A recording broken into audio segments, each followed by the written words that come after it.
Well, it was day 2 of the U.S. Conference of Catholic Bishops right here in Baltimore. And tonight, bishops voted to create a new national sex abuse hotline. This will be run by an independent third party. Also tonight, sexual abuse survivors held a protest outside that meeting. Paul Gessler talked to a former priest who wants to see the church criminally investigated.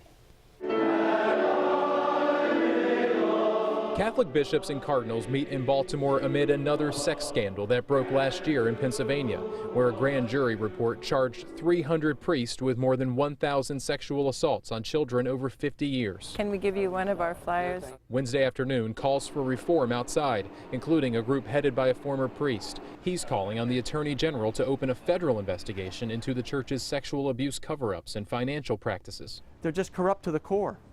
And they're now going to argue today about reporting crimes. They still want to police themselves. The Pope better wake up. They better wake up, because we aren't going away. We are legion. We are strong. Several sexual abuse survivors shared their stories outside the hotel Wednesday night. I buried it because I thought if God knew, he would hate me. No, please stop. No. Please stop. Just last week, Baltimore's Archbishop acknowledged a mistake in not revealing $7,500 in gifts he received from then West Virginia Bishop Michael Bransfield.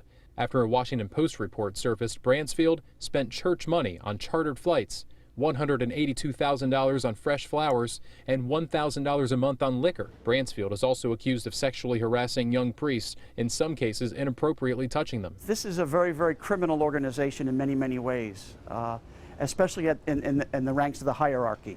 Wednesday evening, bishops voted to authorize the third-party system for reporting allegations of abuse. If you need to call the civil authorities, call the civil authorities. You need to call the Metropolitan with a concern, call the Metropolitan.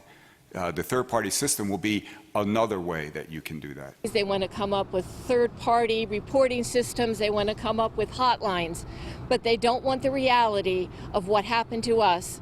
They don't want to hear it. The Survivors Network invited Cardinal Daniel DiNardo and other bishops to come hear their stories tonight. None showed up. Meanwhile, the U.S. Conference of Catholic Bishops Spring Assembly runs through Friday here at Harbor East. And that's where we are reporting this evening. Paul Gessler for WJZ.